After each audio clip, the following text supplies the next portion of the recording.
오늘 우리에게 주시는 하나님의 말씀은 시편 137편입니다. 시편 137편 1절부터 6절까지입니다.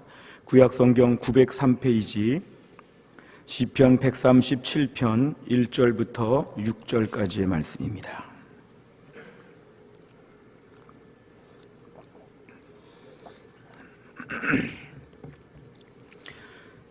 시편 137편 1절부터 6절까지의 말씀을 제가 봉독하겠습니다. 우리가 바벨론의 여러 강변 거기에 앉아서 시온을 기억하며 울었도다.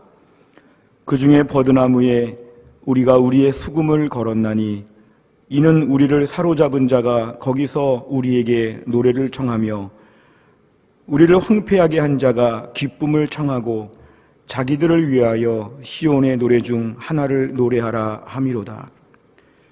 우리가 이방 땅에서 어찌 여호와의 노래를 부를까? 예루살렘아, 내가 너를 잊을진대 내 오른손이 그의 재주를 잊을지로다. 내가 예루살렘을 기억하지 아니하거나 내가 가장 즐거워하는 것보다 더 즐거워하지 아니할진대 내 혀가 내 입천장에 붙을지로다. 아멘. 기도하겠습니다. 하나님 아버지, 저희가 코로나19 사태로 말미암아 마음껏 모여서 예배할 수 없는 이 힘든 상황에 오늘도 하나님 앞에 나와서 사랑하는 주의 백성들이 간절한 마음으로 주님 앞에 엎드려 하나님 말씀을 듣고자 이 시간 마음을 준비하고 있습니다. 하나님 말씀을 전하는 주의 종을 성령 충만하게 하셔서 이 시간 이 힘들고 어려운 가운데 드리는 예배 가운데 하나님의 말씀이 저 하늘에서부터 내려지는 은혜와 축복의 시간 되게 하여 주옵소서. 성령의 충만함으로 주의 종을 감싸 주시어서 하나님의 말씀이 강력한 은혜로 이때 꼭 필요한 메시지로 주의 백성들의 마음의 중심에 박힌 모처럼 박혀질 수 있도록 은혜를 베풀어 주옵소서. 주의 백성들 힘들고 어렵게 살았는데 이 시간 주님을 찬양하고 주님께 기도하였는데 이제 하나님 말씀을 듣는 자리에서 은혜를 받게 하여 주시고 나를 사랑하사 나를 위하여 말씀하시는 하나님의 음성을 듣는 귀한 시간 되게 하여 주옵소서. 예수님의 이름으로 기도하옵나이다. 아멘. 요즘 코로나19 사태가 생각보다 장기화되고 있습니다. 지난 2019년 12월 중국 우한에서 처음 발병했다고 하는 이 코로나가 지금은 전 세계적으로 급속도로 많이 퍼지고 있습니다. 우리나라에서도 지난 1월 20일에 첫 확진자가 나온 이후에 3월 12일 현재 8,000명, 거의 지금 8,000명이 넘는 그런 확진자가 있고 70명이 넘는 사망자가 나오게 되고 수많은 사람들이 지금 격리되어서 불편함과 힘들고 어려움을 겪고 있습니다. 때로는 이 병의 확진자가 아니지만 이미 내가 확진자인 것처럼 자신을 두렵게 생각하는 분들도 있고 또 만나는 모든 사람들마다 저 사람이 확진자가 아닌가 이렇게 경계하고 근심하면서 서로 불안해하는 것이 요즘의 현실입니다. 전 세계적으로 13만 4천 명 이상 많은 사람들이 이 병에 걸렸다고 전파되고 5천 명 이상이 죽었다고 하는 이 놀라운 병이 127개국에 걸쳐서 많이 퍼져 있는 이 병이 언제까지 이어질지 우리는 아무도 알 수 없는 이때를 살아가고 있습니다. 이런 모든 어려움 가운데서 오늘도 하나님께서 사랑하는 주의 백성들을 붙잡으시고 돌보셔서 이때를 잘 감당할 수 있도록 은혜 주시기를 주의 이름으로 축원합니다. 이럴 때 우리의 외적인 몸과 환경도 하나님이 지켜주시고 이럴 때 우리의 내적인 심령도 하나님이 붙잡아 주시어서 우리가 우리 몸과 우리 마음이 우리의 심령이 주의 은혜 가운데 강건하고 내 마음과 내 심령에는 코로나가 없는 천국, 질병에 대한 염려가 없는 무공의 영적 청정 지역과 같은 이런 하늘의 폭포수와 같은 은혜가 우리 가운데 충만할 수 있기를 주의 이름으로 축원합니다. 아시다시피 우리 교회는 지난 2월 16일까지 평상시와 같은 예배를 드렸고 또 2월 23일 주일에는 오전 11시에 전 교인이 함께 모여서 한 번의 예배를 드렸습니다. 그리고 3월 1일과 8일 오늘 15일까지 모두 3주에 걸쳐서는 온라인 예배를 드리고 있습니다. 교회는 평상시 성도들이 주일은 물론이오니와 평일에도 많은 분들이 나오셔서 새벽 기도에도 나오시고 또한 밤에도 다락방까지도 하시면서 많은 분들이 오가고 불이 많이 켜있고 활발하게 움직였던 교회가 지금은 주중에 심지어 주일 오후만 돼도 교회가 텅 빈 교회처럼 불이 다 꺼지고 우리는 매우 지금 힘들고 어려운 때를 살아가고 있습니다. 이럴 때 우리에게 있어서는 두 가지 마음이 있을 수 있습니다. 한편으로는 너무 엄살을 부리는 것이 아닌가 하는 이러한 쪽의 마음들도 한편에 있고, 너무 요란 법석을 떠는 것이 아닌가 이런 분들도 계시고요. 한편으로 볼 때는 더 조심해야 되는데, 교회가 더 주의해야 되는데 이러다가 하나님 영광 가리면 어떡할까, 이런 분들도 있습니다. 교회 안에서 이렇게 하자 저렇게 하자, 이것이 낫다 저렇게 하자, 많은 생각들이 있지만 우리 교회는 대한예수교 장로회 총회의 권고 지침에 따라서 또 장로님들과 의논하는 가운데 이렇게 한 주 한 주 여러 가지 교회의 운영을 결정하고 진행하고 있습니다. 앞으로 한 주 한 주 어떻게 될지는 아무도 알 수 없지만 교회 홈페이지나 또 문자를 잘 참조해 주시고, 무엇보다 기도하고 있기는 하나님 3월 달 안에 우리의 공예배가 회복되게 하여 주옵소서 간절한 마음으로 기도해 주시기를 바랍니다. 3월 달 안에 이 예배당에서 하나님을 영광스럽게 예배하는, 정말 우리가 무슨 6.25 전쟁 끝나고 다시 모인 성도들처럼 함께 모여 예배할 수 있는 영광의 날이 3월 달에 우리 안에 회복될 수 있도록 꼭 간절한 마음으로 기도해 주시기를 바랍니다. 요즘 우리가 온라인 예배를 드리고 있으면서 함께 모여 예배를 드리지는 못하지만 이럴 때 우리에게 제일 중요한 한 가지 훈련은 있습니다. 이건 뭐냐 하면 예배의 태도가 매우 중요하다. 창세기 28장 16절 19절 제가 읽어드리겠습니다. 야곱이 자비 깨어 이르되 여호와께서 과연 여기 계시거늘 내가 알지 못하였도다. 이에 두려워하여 이르되 두렵도다. 이곳이요 이것은 다름 아닌 하나님의 집이요 이는 하늘의 문이로다 하고, 야곱이 아침에 일찍 일어나 베개로 삼았던 돌을 가져다가 기둥으로 세우고 그 위에 기름을 붓고 그곳 이름을 베델이라 하였더라. 이 성의 옛 이름은 루스더라. 아멘. 야곱이 자기 고향 집을 떠나서 멀리 도망을 가는 길에 야곱은 벌판에서, 아무도 없는 벌판에서 자기 혼자 하나님께 예배하게 되었습니다. 그 전에 야곱의 예배의 초선은 아버지, 어머니, 형, 가족들, 종들, 믿음의 공동체가 다 모여있는 그 자리만 예배의 자리인 줄 알았습니다. 그런데 야곱이 벌판에서 하나님을 만나게 됩니다. 고백은 이런 것입니다. 내가 지금 벌판에서 나 혼자 예배드리지만 이곳이 하나님의 집인 것을 믿습니다. 벌판에서 자기가 베개로 삼았던 돌을 가져다가 그 돌에다가 기름을 붓고 그 허허벌판에서 하나님께 혼자 예배를 드린 곳이 바로 베델이었습니다. 어찌 보면 공동체가 함께 모여 예배하는 것도 매우 중요하지만 내가 있는 이 자리가 베델이 될 줄을 믿습니다. 내가 있는 집에서도 혼자 내가 이 자리에서 오늘 예배자로 엎드리게 되면 이곳에 야곱이 하나님을 체험한 것처럼 하나님이 임재하시는 자리가 될 것을 우리는 믿어야 합니다. 내가 지금 온라인으로 예배를 드리고 있고 예배당에 나오지 못한 우리 집 안에 있는 모든 처소, 내가 예배하는 모든 공간이 베델의 공간이 되어서 여기서 하나님을 만나고 여기서 기도하고 여기서도 하나님을 의식하며 여기서도 하나님의 능력을 공급받는 은혜의 자리가 될 수 있기를 주의 이름으로 축원합니다. 우리가 오늘 이러한 믿음의 훈련을, 특수 훈련을 지금 받고 있다고 생각을 하는데요. 또 한편으로 볼 때는 우리가 지금 같은 시간들이 만약에 더 장기화된다면, 이것이 몇 달, 심지어 몇 년 이렇게 된다면 우린 과연 어떻게 될까요? 혹시나 저희들의 마음 가운데 온라인 예배를 드리니까 너무 편하던데요. 아침부터 집에서 편안하게 식구들끼리 모여서 아주 편안하게 더 늦잠도 자고 더 옷도 간편하게 입고 더 아이들하고도 편안하게 있으면서 이렇게 텔레비전 아니면은 인터넷 아니면 스마트폰으로 예배를 드리니까 너무 좋던데요.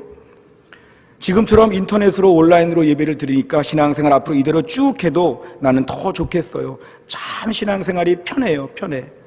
교회 가지 않고 집에 있으니까 너무 편해요.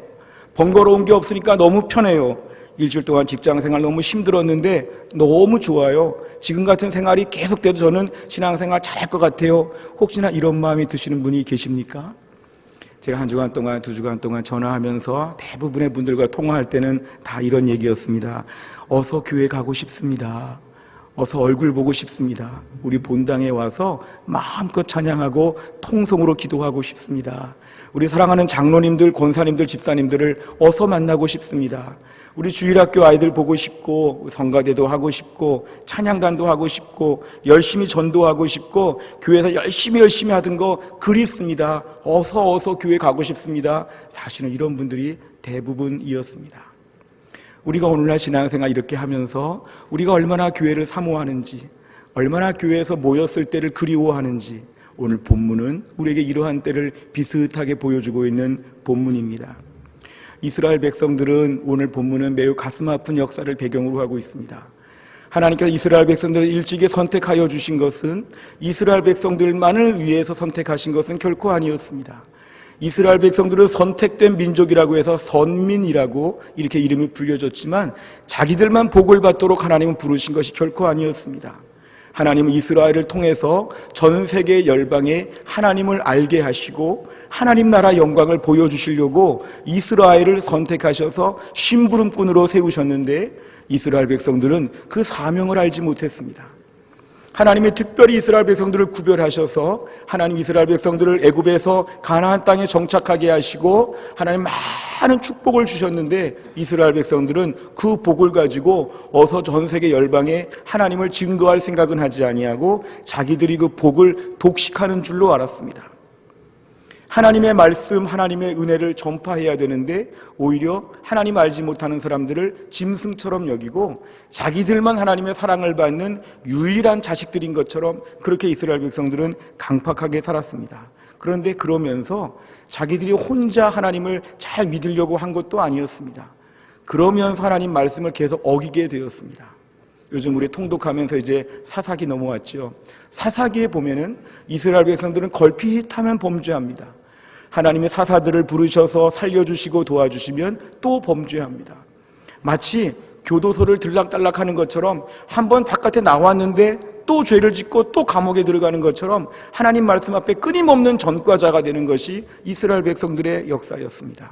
그러니까 하나님은 결국에 하나님이 방망이를 드셨는데 주전 722년에 하나님은 아수르 군대를 통하여 북이스라엘이 완전히 멸망하도록 하셨습니다. 그리고 북이스라엘의 그러한 백성들을 다 포로로 끌고 가셨고 전혀 알지 못했던 이민족들을 그 북이스라엘 땅에 정착하게 하였습니다. 그러니까 북이스라엘 땅은 혼혈민들, 혈통적으로 종교적으로 다 훼손된 아주 특별한 사람들이 사는 이상한 동네가 되어버렸습니다. 모세 때, 여호수아 때 그렇게 간절하게 그렇게 눈물 흘리며 땀 흘리며 차지한 아까운 땅들을 지금 다 이상한 혈통의 사람들이 막 살게 되었습니다. 그런데 그럴 때에 북이스라엘은 그렇다고 쳐도 그 밑에는 남유다, 정말 다윗의 특별히 유다 자손들의 지파가 세운 그 남유다 왕국도 북이스라엘이 멸망하는 걸 다 지켜봤음에도 불구하고 그때는 히스기야 왕의 믿음과 지혜로 잘 이겼지만 이스라엘 백성들의 멸망을 지켜본 남유다 백성들도 하나님께 불순종해서 주전 586년에 바벨론 제국의 군대에 의해서 다 초토화가 되었습니다. 사진 한번 보여주실까요? 이스라엘 백성들의 모습이 저것이었습니다. 북이스라엘은 진작에 망했고 남유다 백성들조차도 포로로 끌려가는 신세가 되었습니다. 당시 남유다 왕국에서 똑똑한 사람, 공부 잘하는 사람, 권력 있는 사람, 잘생긴 사람, 유력한 집안의 가문의 자손들 다 끌고 갔습니다. 남유다 왕국에는 공부도 못하고 실력도 없고 힘들고 어려운 사람들만 조금 남겨놓고는 다 끌고 간 것이죠. 저 비참한 역사를 지켜본 것이 바로 남유다 백성들이었습니다. 저렇게 포로지로 끌고 가서 한번 그림 더 보여주실까요? 저 포로지에 끌려가서 유프라테스 강과 티그리스 강, 저 큰 강이 있는 저 이라크 지역을 중심으로 한 바벨론 땅으로 이스라엘 백성들이, 유다 백성들이 다 끌려간 다음에 저 바벨론 땅에서 유프라테스 강 앞에 앉아가지고 슬픈 노래를 부르기 시작했습니다. 그 슬픈 노래가 바로 오늘 본문에 나와 있는 내용입니다. 예, 되었습니다. 저들이 도착한 그 바벨론 땅은 오늘날도 이라크 지역의 유적을 보면 공중정원이라고 하는 아주 멋있는 것이 발견되면서 당시에 너무너무 화려한 지역이었습니다. 마치 애굽과 견줄 만한 아주 바벨론 제국의 멋있는 것들이 지금도 흔적들이 남아 있습니다. 그런데 남유다 백성들이 포로제에 다 끌려가고 보니까 너무 화려한 아주 신기한 것들이 많이 있었는데 그 중에는 우상들이 많이 있었습니다. 이 바벨론 제국은 전 세계의 우상들을 다 모아다가 자기 나라에다가 두고 다 혼합신을 섬기게 되면서 우상들이 질비하였습니다. 그러니까 저 바벨론 제국에 도착한 이 남유다 백성들은 화려한 문화도 봤지만 저 가운데서 우상들도 많이 보게 되었습니다. 과거에 유다 지역에 살 때, 이스라엘 땅에 살 때에는 안식일이 되면 하나님께 예배하고 절기를 지키고 하나님 말씀대로 살고 하나님 말씀으로 훈련받는 것이 너무 당연했습니다. 절기나 예배 자리, 제사의 자리 안 가는 것 아주 이상했습니다. 어떻게 저럴 수 있을까 하나님 백성이 이런 시대였죠. 근데 막상 저 바벨론에 끌려가고 보니까 이제는 역전이 되었습니다. 예배하는 것이 아주 이상해졌습니다. 우상을 믿는 것이 매우 자연스럽고 하나님께 뭔가 예배하기 위해서는 아무리 둘러봐도 예배할 수 없는 공간, 저기서는 정말 믿음으로 사는 것이 아주 천연기념물 같은, 저기서는 그냥 마음껏 사는 아주 그러한 곳을 저들은 겪게 되었습니다. 옛날에는 하나님을 안 믿기 어려운 분위기였는데 바벨론 제국에서는 하나님을 믿기 어려운 분위기로 상황이 완전히 반전되었습니다. 오늘날 비유로 치면 이런 것입니다. 교회를 잘 다니던 분 중에 간혹 주일을 껴서 여행 가는 분들이 있습니다. 근데 그런 분들의 마음이 그런 것이죠. 내가 주일날 여행을 가도 그곳에 설마 교회가 없을까? 교회가 하나 정도는 있겠지. 그러니까 여행 일정 중에 주일이 있으면 그냥 가까운 교회에서 오늘 한번 색다른 예배를 드려봐야 되겠다고 예배를 드릴까 하고 아무리 사방을 두루두루 보는데 주일날 그 동네에 교회가 없어요. 이야, 교회가 없는 동네도 있네. 주일날 예배를 못 드릴 수도 있네. 예수 믿는 사람이 이렇게 없는가? 어떻게 이 동네는 교회가 하나도 없지? 아무리 다니면서 봐도 예배를 못 드리는 것이죠. 또 한 가지 이런 비유도 들 수 있는데요. 어릴 때부터 집안에서 믿음으로 잘 자란 자녀가 있습니다. 어릴 때 유아세례 받고 주일학교, 중고등부, 청년부까지 다 했습니다. 그런데 결혼을 해가지고 먼 타지에서 직장 생활하게 되었습니다. 직장 생활하면서 내가 주일날 어릴 때부터 교회를 나갔으니까 교회를 좀 가야지. 어릴 때는 부모님들이 막 잔소리하죠. 주일날 교회 가라. 이러다가 늦겠다. 신앙생활 잘해야지. 근데 지금 타양에서 객지에서 자기 혼자 살고 보니까 또 결혼했지만 자기 부부가 둘 다 믿음이 고만고만하니까 주일날 예배 드려야 되나? 그전처럼 예배를 안 드려도 괜찮네. 우리 예배 드리기 참 어렵고 친구들의 연락이 왔으니까 나가 놀아야지. 무슨 예배를 매주 드려. 우리 부모님도 이제 안 계시고 잔소리하는 분도 없으니까 그냥 우리 오늘 예배 드리지 말자. 그러자. 타양살이 하면서 어릴 때부터 믿음으로 자란 믿음의 사람들이 신앙생활을 다 놓아버리죠. 그러면서 옛날에는 잔소리하던 부모님이 계셨는데 지금은 아무도 교회 가란 말을 안 하고 예배드리란 말을 안 하네. 이런 것과 비슷한 것이죠. 요즘 같은 경우를 보면 코로나19 사태로 말미암아 교회를 가고 싶어도 교회를 갈 수 없는, 교회 비밀번호를 바꾸고 교회 평일날 오지 마십시오. 교회가 방역관리해야 되기 때문에 오지 마십시오. 시장, 동장, 구청장 이런 분들은 계속 편지를 보내면서 주중에 교회 방역을 어떻게 하고 있습니까? 지난주는 예배를 온라인으로 드렸습니까? 직접 다 모였습니까? 계속 물어보고 체크하고, 뉴스에서는 마치 예배드리는 교회는 아주 미개한 교회처럼 뉴스에서 나오기도 하고, 이런 분위기에서는 주일날 교회 와서 예배드리는 것이 이제 아주 어려운 일이 되어버렸죠. 몇몇 교회가 예배를 드리고 있긴 하지만 마치 그런 교회가 되면 큰일 나는 것처럼, 그러면서 이제 우리는 예배하기가 매우 희귀한 시대가 되었습니다. 바벨론 제국에 끌려간 유다 백성들처럼 이제 우리가 예배드리는 게 이렇게 어려운 줄은 매우 몰랐다는 것이죠. 그전에는 주일날 교회 가는 거 귀찮고 힘들고 어렵고 교회 가면 뭐가 번거롭고, 이제는 원해도 그렇게 못한다는 거죠. 그전에는 왜 이렇게 찬양이 길어, 왜 이렇게 찬양이 많아, 왜 이렇게 찬양이 복잡해. 이제는 찬양을 함께 모여 부를 수가 없는 분위기가 되었다는 것이죠. 그전에는 왜 이렇게 오라가라 하는 게 많아, 교회가 왜 이렇게 모임이 많아, 무슨 다락방 전도회 뭐 행사가 이렇게 많아. 그전에는 막 그래서 그냥 짜증난다 이랬는데 지금은 가려 그래도 오지 말라는 거죠. 못 온다는 거죠. 이게 바로 상황이 역전된 오늘 본문에 나와 있는 남유다 백성들과 똑같은 것입니다. 신앙생활 너무 불편하다, 좀 편하게 예수 믿으면 안 될까 했는데 지금은 예수님을 잘 믿기가 어려운 분위기로 세상이 바뀌어가고 있는 이런 때입니다. 이럴 때 오늘 본문의 분위기는 이제 하나님 안 믿어도 되니까 참 즐겁다. 나 바벨론에서 바벨론 사람들하고 잘 어울려 지내야지. 바벨론의 우상 한번 믿어봐야지. 바벨론에서 한번 성공해봐야지. 이런 마음을 들지 않고 오늘 본문에는 매우 슬프고 처량한 분위기입니다.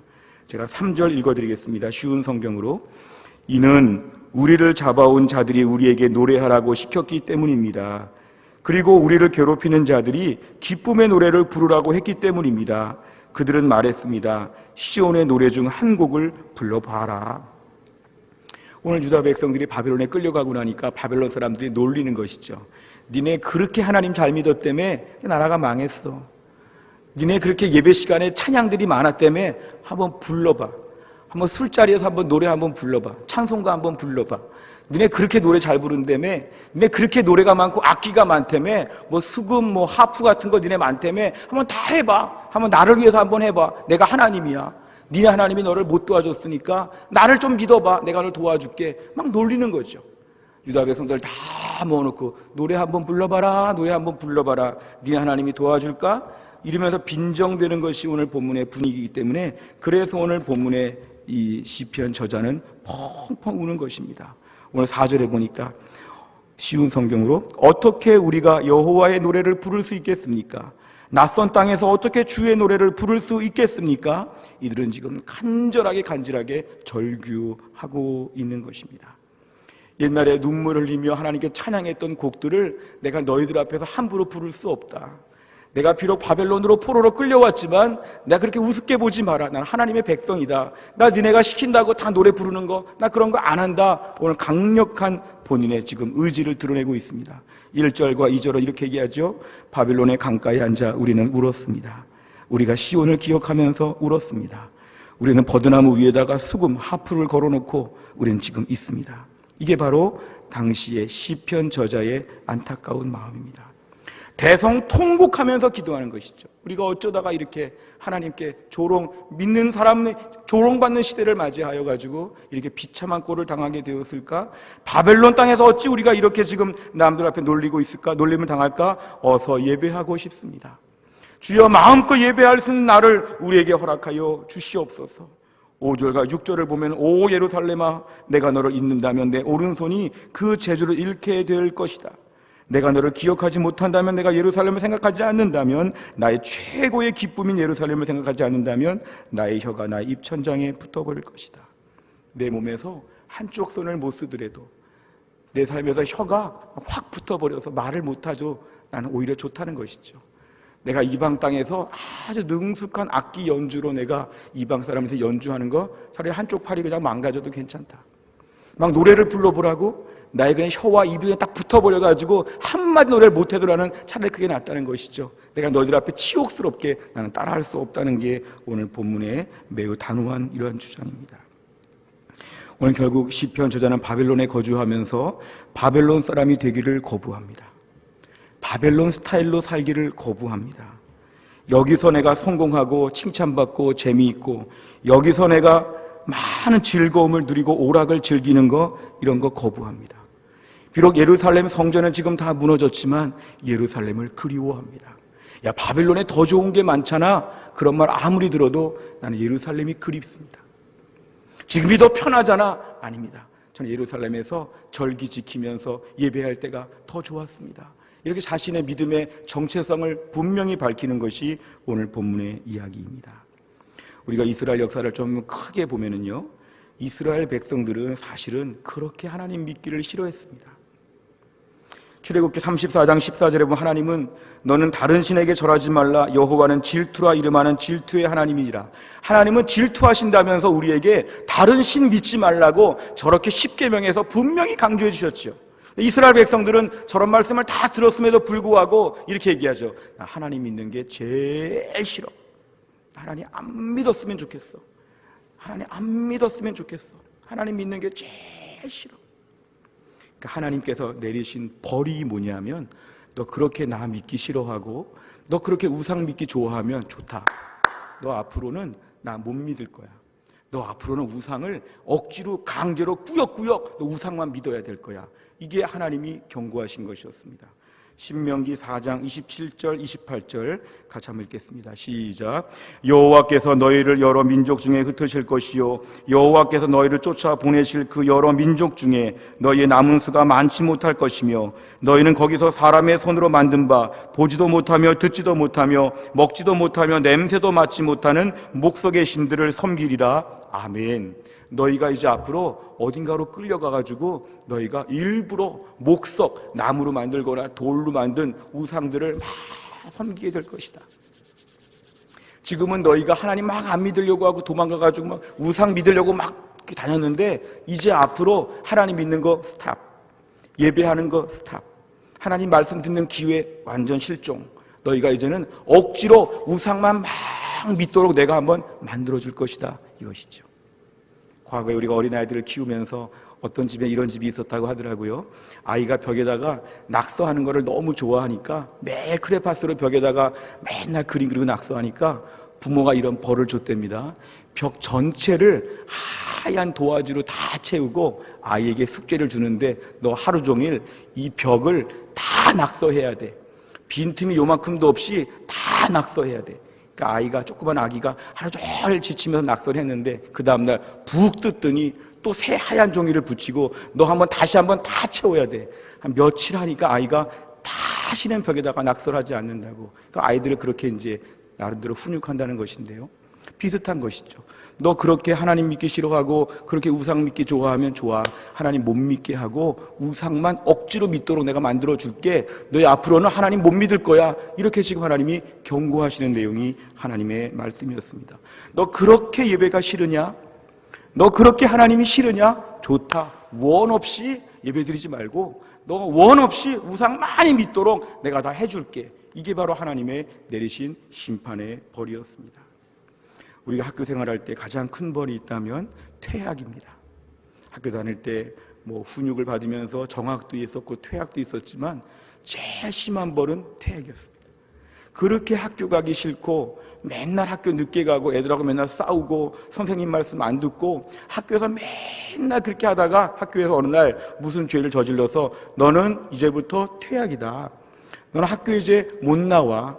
너 학교에 이제 네 자리도 없어. 너 앞으로 학교 못 와. 이 퇴학이라는 것이 제일 무서운 것이죠.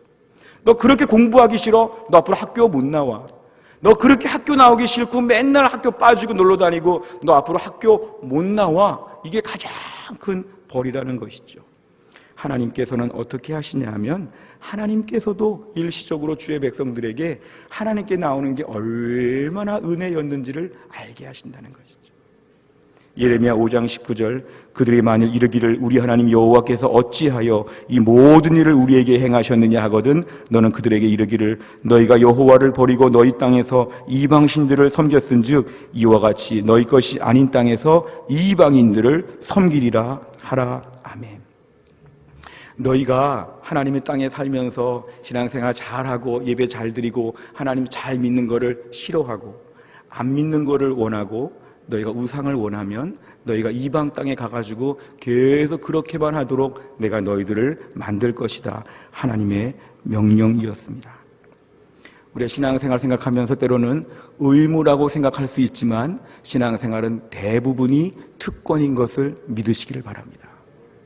예배하는 것이 의무라고 우리가 교회에서 많이 가르쳤지만 더 깊이 있게 말하면 예배는 우리의 특권이고 권리입니다. 기도가 의무라고요? 기도는 권리이죠. 기도할 수 있는 것이 얼마나 좋은데. 교회 나올 수 있는 것이 의무라고요? 교회 나올 수 있는 것이 얼마나 특권인데. 교회에서 무슨 직분을 맡고 봉사하는 것이 무슨 의무라고요? 국방의 의무와 같은 의무라고요? 이런 모든 것들은 다 우리에게 엄청난 특혜이고 권리였다는 것을 우리는 다시 한번 고백해야 됩니다. 우리가 신앙생활 하면서 지금 내가 안 하는 것들 언젠가는 못하게 됩니다. 잘 들으셔야 됩니다. 내가 지금 신앙생활 하면서 지금 자꾸 안 하는 것들 있죠? 무슨 말씀을 들어도 안 해요. 무슨 말씀을 들어도 안 해요. 하기 싫어요, 싫어요, 안 해요, 싫어요. 이런 것들이 언젠가는 하고 싶어도 못하게. 하고 싶어요. 안 된다. 끝났다. 너무너무 오네요. 끝났다. 언젠간 그런 때가 우리에게 지금 하루하루 다가오고 있다는 것입니다. 우리가 육신을 가지고 있는 저희들이 우리의 신체를 보면은요, 우리 몸이 지금 언젠가는 다 스톱을 향해서 가고 있습니다. 어떤 분은 후두암으로 수술을 받은 분은 이제 후두암에 대한 모든 치료를 감당하면서 어느 날 이제 마지막 목소리를 녹음할 수 있는 기회를 줄 때에 눈물을 펑펑 흘립니다.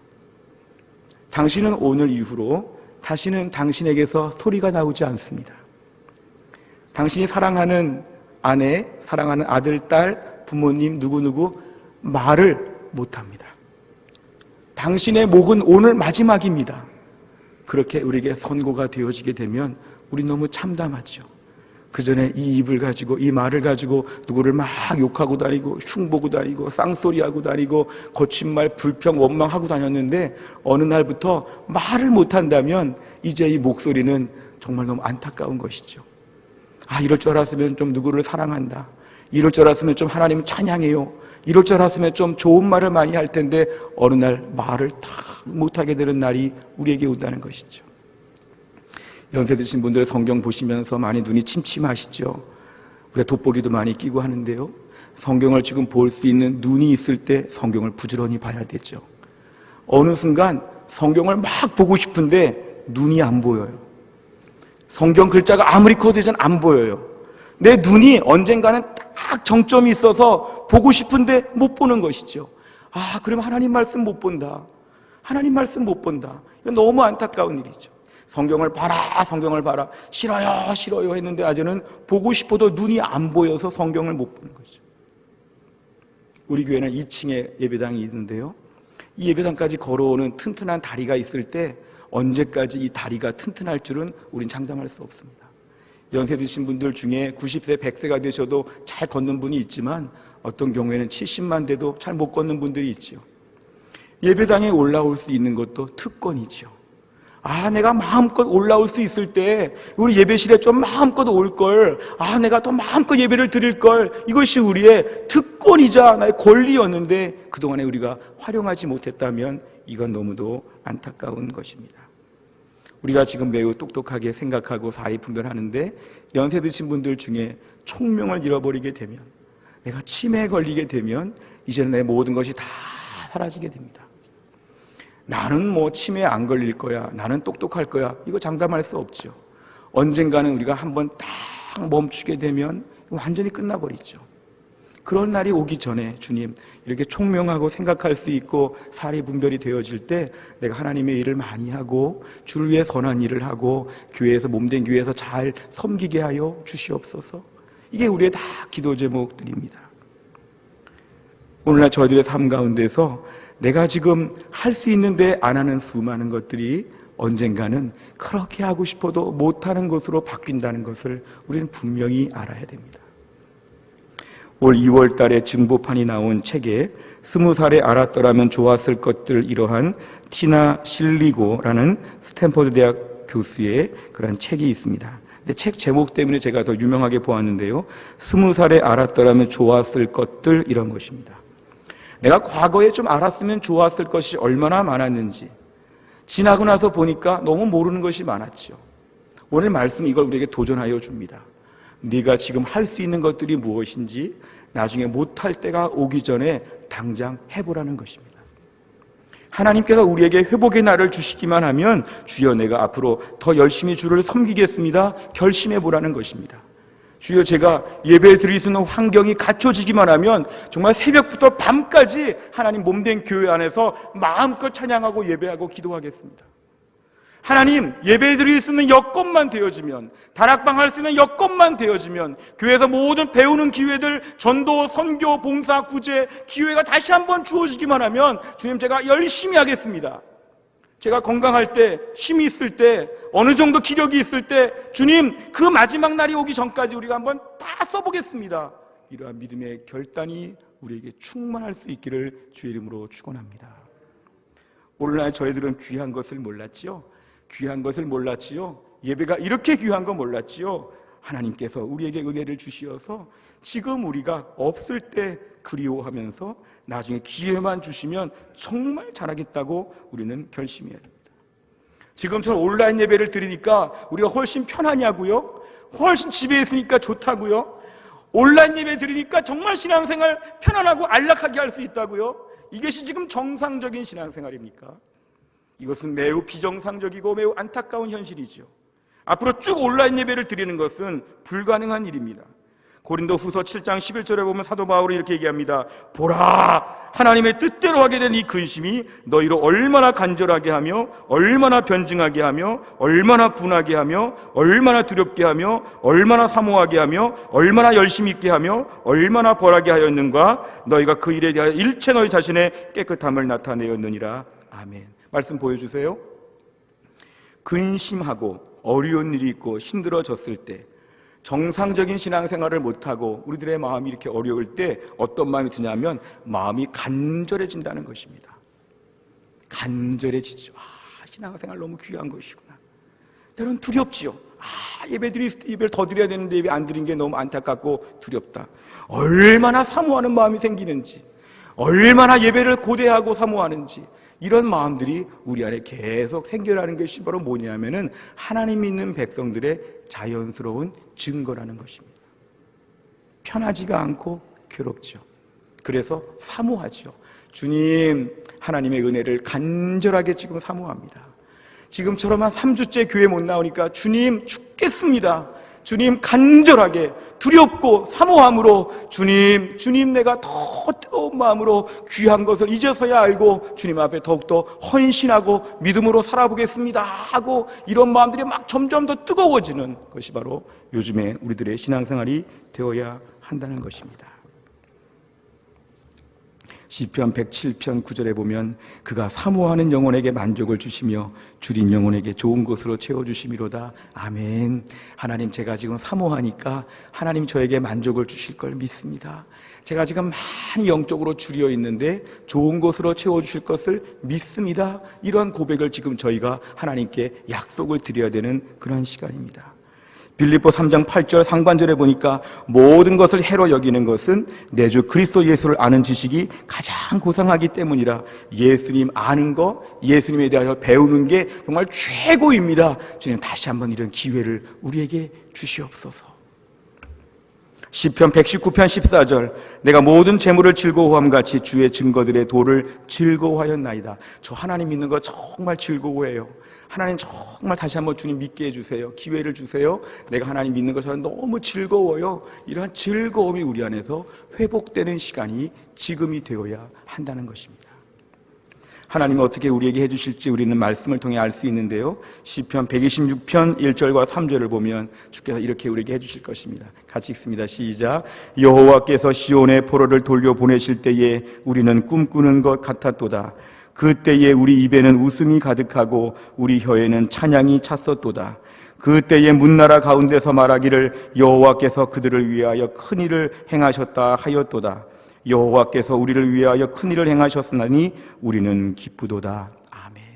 지금의 시간들이 끝나고 포로지에 끌려갔던 사람들이 돌아오는 것처럼 하나님께서 우리에게 은혜를 베풀어 주실 것입니다.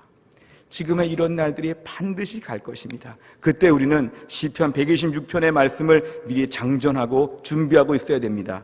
여호와께서 시온의 포로를 돌려보내실 때에 우리가 꿈꾸는 것 같았도다. 얼마나 울고 얼마나 감격할지 저는 지금도 그런 상상을 하는데요.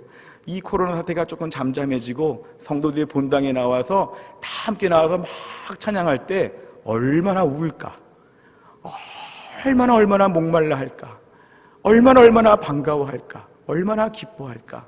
꿈꾸는 것처럼 행복하다.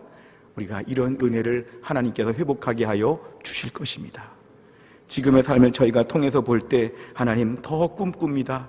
사모합니다. 기다립니다. 더 목마릅니다. 주님, 이런 은혜를 우리에게 허락하여 주시옵소서.